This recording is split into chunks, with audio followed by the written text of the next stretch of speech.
En 2021, lors de la CAN au Cameroun, nous étions 84 journalistes.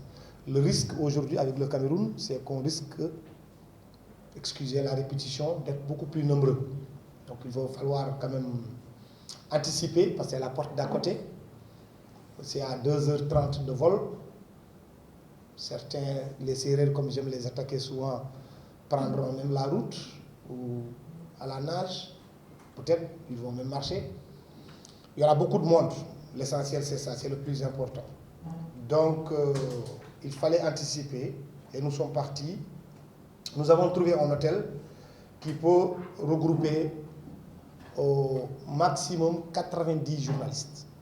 Maximum 90 journalistes. Et j'ose espérer que nous ne serons pas 90. Parce que quand même, c'est un nombre très exorbitant. Pour diverses raisons, nous reviendrons là-dessus. Donc, l'hôtel s'appelle Malomé, M-O-L-O-M-E accent aigu, qui se trouve à Yamoussoukro. Nous avons choisi Yamoussoukro parce qu'entre Yamoussoukro et Abidjan, c'est 3 heures de temps. 3 heures si vous êtes dans un bon véhicule. Et si, par exemple, il faut déplacer 90 journalistes, si vous êtes dans un bus, vous risquez encore de faire beaucoup plus de temps. Et nous avons vécu l'expérience de Ismaïlia en 2006, où l'équipe nationale Sénégal était basée à Ismaïlia, les journalistes étaient à Port Saïd. Donc, une fois que vous partez en séance d'entraînement, quand vous revenez, vous n'avez pas envie d'écrire ni d'envoyer des éléments, vous avez envie plutôt de dormir. Nous en avons visité 4 voire 5 et nous avons finalement décidé d'être à Malomé. Les autres, soit c'est exorbitant le prix, ou ça ne pouvait pas contenir plus de 50 personnes.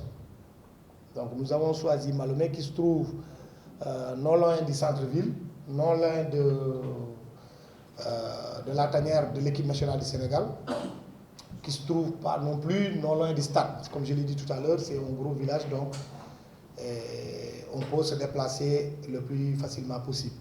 Nous avons 6 chambres standards à 45 000 francs l'unité. Nous avons des chambres supérieures qui sont au nombre de 32 à 65 000 francs l'unité.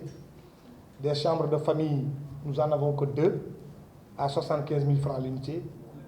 Les mini-suites, nous en avons 4 à 100 000 francs l'unité. Et nous avons 2 suites à 130 000 l'unité. Donc, nous avons fait en sorte de prendre tout l'hôtel pour qu'il n'y aura que des journalistes sénégalais dedans. Il n'y aura pas. C'est pourquoi nous avons essayé de prendre tout. Et les chambres standards, et les suites, et les mini-suites, et les 2 suites majeures. Donc, et l'autre aspect qu'il fallait aussi relever, c'est que nous ne pouvons pas contracter pour toute la durée. Vous savez très bien que le Sénégal peut être éliminé au premier tour. Si on est au premier tour éliminé, c'est le cas par exemple la jurisprudence ou la mauvaise expérience de l'Algérie qui était là, qui était champion d'Afrique en titre, qui vient au Cameroun, qui rentre au premier tour. Ce qui est une probabilité, même si nous ne le souhaitons pas. Dès qu'on est éliminé au premier tour, le contrat est rompu. On est obligé de rentrer. C'est-à-dire qu'on joue notre dernier match le 23 janvier. Si on est éliminé le 24, il faut que tout le monde quitte l'hôtel, qu'on rentre. Si nous ne sommes pas éliminés, nous sommes premiers de la poule, il y a une tacite reconduction du contrat qui nous lie avec l'hôtel. Donc si nous sommes premiers, nous sommes sûrs de rester là-bas jusqu'en quart de finale. Jusqu'en quart. Et à partir des quarts, Yamoussoukro n'accueille pas les demi-finales. C'est Bouaké et Abidjan. En revanche, si nous terminons deuxième, ou si nous faisons partie des 3 meilleurs troisièmes, ce que je ne souhaite pas non plus, il y aura beaucoup de valses. Parce que vous pourrez être envoyé à San Pedro, vous partez à Bouaké, vous partez à ainsi de suite, ainsi de suite. Ça devient beaucoup plus compliqué.